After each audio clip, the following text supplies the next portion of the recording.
હા, એવા એવા પ્રસંગો મારે કહેવા છે, પણ મેં કીધું એમ ધીરજ રાખજો. આમાં મિસકોલ વાળા લગભગ નીકળવા મળ્યા.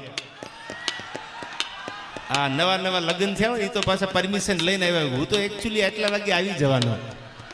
હા, અને અમુક તો સાલા હાકડું ખખડાવીને આવ્યા છો કે મારી વાટ રાખતા ને ડાયરો પૂરો કરીને આવશું અમે. એમ આપણે ડાયરામાં બેઠા છીએ. આજ એવી મજા કરવી છે. મેં કીધું એમ નંબર પડે છે, ફિલ્મ આખું બાકી છે. હજી મને મજા આવે છે તમને બધાને જોઈને વાતું કરવાની લવિંગબા. પણ મને યાદ આવે આ છંદુ એટલા માટે બોલું છું, હે ભગવતી અમને એવા સજ્જન માણાનો સંગ આપજે. હે માં, થારા માણાની આગળ અમને બેહાડજે. હમણાં જિલ્લા પંચાયતની, તાલુકા પંચાયતની ચૂંટણી આવે છે.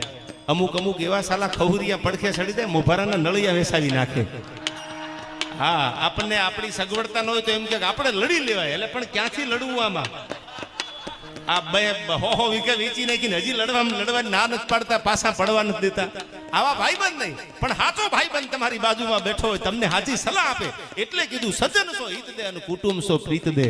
કુટુંબમાં પ્રેમ આપજે અને જગમાં જીત આપજે. હે ભગવતી તારી આગળ હું શું માંગુ? કરોડો રૂપિયા નથી માંગતો માં, સજ્જન માણાનો સંગ આપજે, હારા માણાની ભેળા બેહવાનો મોકો આપજે. શંકરભાઈ એટલે આ છંદમાં કીધું છે, મોભારાના નળિયા વેસાવી નાખે ને એવા ભાઈબંધ ભેળા બે હતા ને કોઈથી.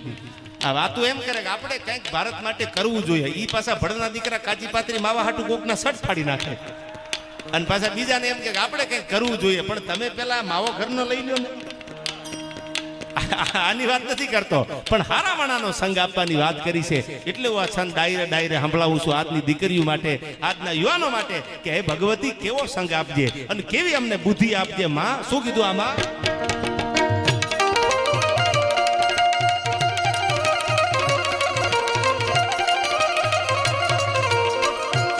છોકરાની લવિંગબા ઉંમર કેટલી?